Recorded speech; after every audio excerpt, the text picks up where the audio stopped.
हालाणी लॻ ॻोठ शाइनो चांग जे रहवासी मुख़्तियार अली वल्द रुस्तम अली चांग पारां संदसि ज़मीन ते भाइटनि कब्ज़े ऐं विकिरो करण ख़िलाफ़ प्रेस क्लब हालाणी अॻियां सख़्तु एहतजाज मुज़ाहिरो कंदे चयो त मुंहिंजी ज़रई ज़मीन जेका 1 एकड़ आहे उन ते मुंहिंजा भाइटा नवाब अली चांग, रियाज़ हुसैन, आमिर हुसैन, वल्द कादिर बख़्श ऐं ॿिया तपेदार वहीद मेमण सां मिली भगत करे जालसाज़ी सां कूड़ो खातो ठहिराए मुंहिंजी ज़मीन ते कब्ज़ो करे विकिरो करे छॾी आहे।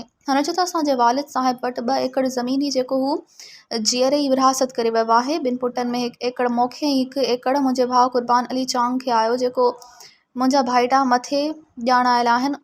उन्हनि पंहिंजो एकड़ ज़मीन जो खपाए छॾियो हो। हाणे हू वरी मुंहिंजे हिसे में आयल ज़मीन जे एकड़ ते ज़बरदस्ती कब्ज़ो करे खपाए छॾी आहे। हुन SSP ऐं DC नौशर फ़िरोज़ खां मुतालबो कयो त मूंखे पंहिंजी ज़मीन वापसि कराए ॾिनी वञे, मूंसां इंसाफ़ कयो वञे। मज़ीद ख़बरनि ऐं तफ़सीलात लाइ विज़िट कयो असांजी वेबसाइट www.awamiNewsHD.com ऐं ॾिसंदा रहो अवामी न्यूज़ HD।